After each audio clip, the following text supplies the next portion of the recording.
that they do not own. This is unsurrendered, unceded Indigenous territory, and Canada has no right to host the Olympics in our lands. This land was never surrendered. Our nations and our people still exist and will continue to exist. We represent broken treaties, broken promises, and the effects of centuries of colonization and colonialism. We are here to proclaim we will not stand idly by while they continue their legacy and agenda of genocide. We are here and we are not going anywhere. Now we'll go. Dame talk. Woo!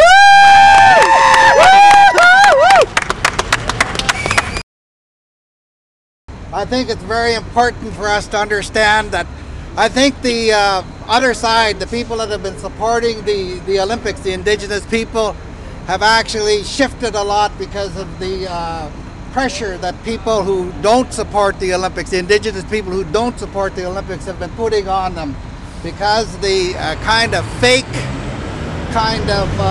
image that Canada is trying to present to the international community through the grand opening ceremonies coming up in a few hours from now. They know it's all a lie. It's all fake, you know, because the thing is that Indigenous people in this country, you know, are the poorest of the poor people. We are systemically impoverished by the Indian Act, by the whole Department of Indian Affairs.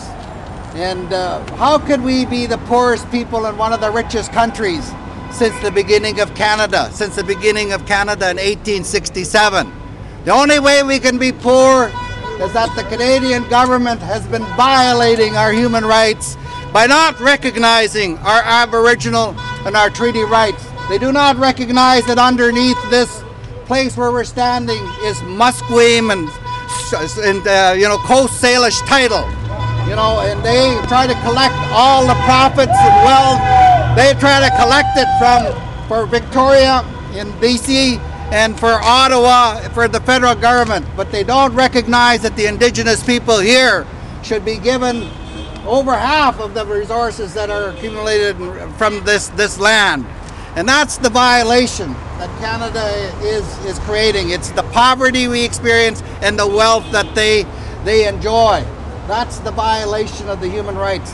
We've had a lot of international media go out to Mount Currie, to one of the four host First Nation communities, and seen the kind of poverty that our people live in. The Japanese media have been out there, the Dutch media have been out there, the Finnish is going out, and other countries, you know, because those people are smart.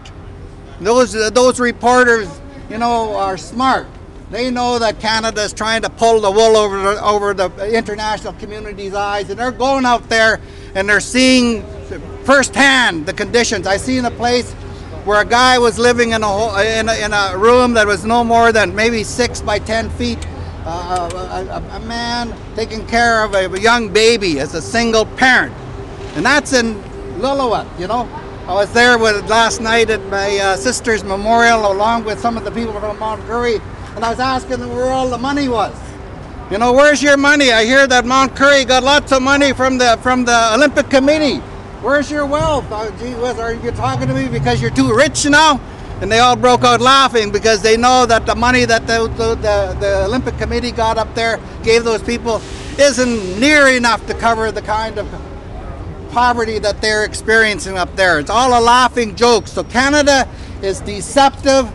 What they're going to do down here at the grand opening is they're going to try to lie to over 1 billion people that Indigenous people are fat and happy and prosperous in this country, when they aren't.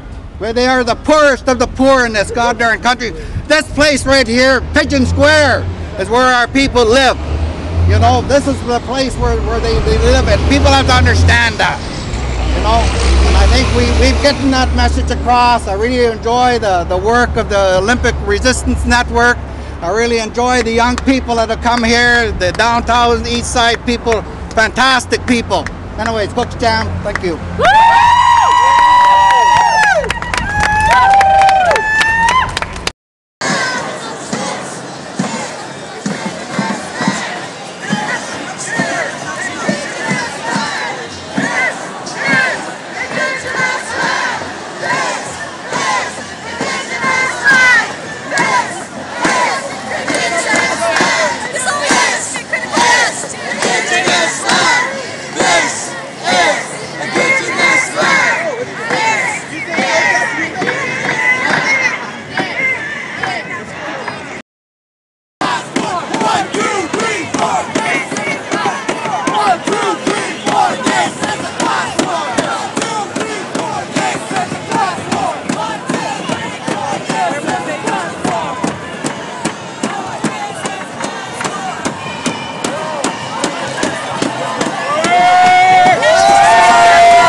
stand in solidarity with the elders and the indigenous people of this land and all lands who are standing in opposition to the Olympics, and we'll bring our song. So if the choirs could please come forth down the middle, we'll join our sound systems up and we'll make some beauty in solidarity.